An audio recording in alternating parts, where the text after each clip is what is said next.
ঈদের বাকি আর 2 দিন, তাও যেন জমছে না কোরবানির পশুর বাজার। ক্রেতারা যেমন অতিরিক্ত দামের অভিযোগ তুলেছেন, তেমনি বিক্রেতারা বলছেন বেচাবিক্রি নেই খুব একটা। দুপক্ষেই যেন ঠিক ঈদের আগের দিনটির জন্য অপেক্ষায় আছেন। বিস্তারিত তানভীর মৌসুমের রিপোর্টে। কোরবানির হাটে পশুর সমাগম অনেক, কিন্তু কেনার মতো মানুষ সেই তুলনায় কম।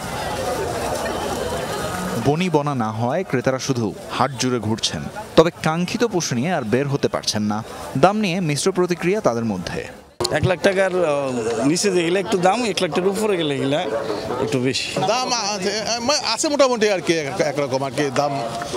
মোটা বলতে গেলে দামি বলতে গেলে এখন কমতেও পারে, বেশি হবে না, কমারই সম্ভাবনা বেশি আছে। এদিকে বিক্রেতাদের দাবি, ক্রেতারা যে দাম বলছে তাতে গরু বিক্রি করতে হলে লোকসান গুনতে হবে।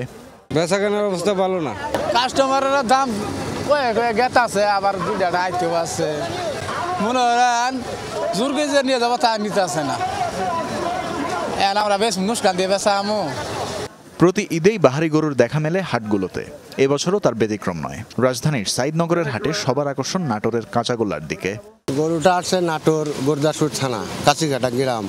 গরুর নাম দিয়েছি নাটোরের কাঁচাগোল্লা। গরুর খাদ্য গমের ছাল, গরু মানে ধানের গরুয়া, খুদের ভাত, এই 3টে জিনিস গরু খাওয়াইছি আমি। 3 বছর গরু পালিছি। ওজন 33 মণ। বহুল আলোচিত গরু জায়েদ খানের ঠিকানা দিয়াবাড়ি হাট। অনেক মানুষ দেখতে এলেও এখনো বিক্রি হয়নি গরুটি। আমি জায়েদ খানের দাম আগেও 8.5 লক্ষ চাচ্ছি, এখনো 8.5 লক্ষ টাকায় যাচ্ছি। সারাদিন জুতার তলা ক্ষয় করেও দামে বনিবনা না হয় পশু কিনতে পারেননি অনেকে। এ হাট ও হাট ঘুরে রাত হয়ে যায়, তাই রাতে পশুর হাটও কম জমজমাট নয়। 1 লাখ টাকার নিচে কোনো গরু নাই। যেই গরু গেলোবার আমরা 70-80 দিয়ে নিয়েছি, সেই গরু এখন 1 লক্ষ 1,30,000। 1 লাখ টাকার কোনো মূল্য নাই। 2 ঘন্টা ধরে ঘুরতেছি যে 1-1.10-এর মধ্যে না, কোনো দাম ছাড়তেছে না। যে কোনো জিনিসের দামই এখন বাড়তি, ফলশ্রুতিতে গরুর দাম যে এখন কমবে সেটা ভাবার কোনো সুযোগ নেই। ক্রেতারা কম দামের আশায় আর বিক্রেতারা ভালো লাভ পেতে ঈদের আগের রাতের অপেক্ষায় আছেন।